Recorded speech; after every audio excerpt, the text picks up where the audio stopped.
আমি এই ভিডিও করছি যুদ্ধের 15তম দিনে। আজকে পর্যন্ত তেলের দাম ব্যারেল প্রতি বেড়েছে $30-40 পর্যন্ত, এবং হরমুজ প্রণালী দিয়ে যে সকল জাহাজ আসছে সবগুলোকে ইরান ফিরিয়ে দিচ্ছে।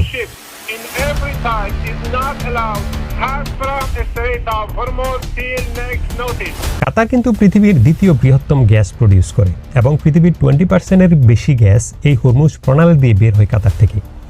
সোজা কথা হচ্ছে, এই রুট বন্ধ হলে জ্বালানির উপর প্রভাব পড়বে, আর জ্বালানির উপর প্রভাব পড়া মানে হচ্ছে সব কিছুর উপর প্রভাব পড়া। পুরো দুনিয়ার ইকোনমি আসলে তেলের সাথে ভয়ঙ্করভাবে রিলেটেড। এজন্য অনেকে আন্দাজ করতেছে এই হরমুজ প্রণালী যদি মাসখানেক বন্ধ থাকে তাহলে পুরো দুনিয়া রিসেশনে যাবে।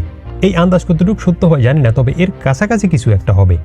দুনিয়া রিসেশনে যখন যায় তখন কি হয়, মানুষের চাকরি যাবে, নতুন চাকরি ক্রিয়েট হবে না, এবং যাদের হাতে যেই টাকা আছে সে আর ওই টাকা খরচ করবে না। অর্থাৎ নেসেসিটির বাইরে কোনো খরচ কেউ আর করবে না।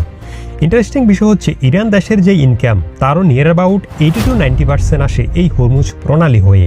সুতরাং ইরান নিজেও ভয়ঙ্কর লেভেলের অর্থনৈতিক ক্ষতির শিকার হবে নিশ্চিত।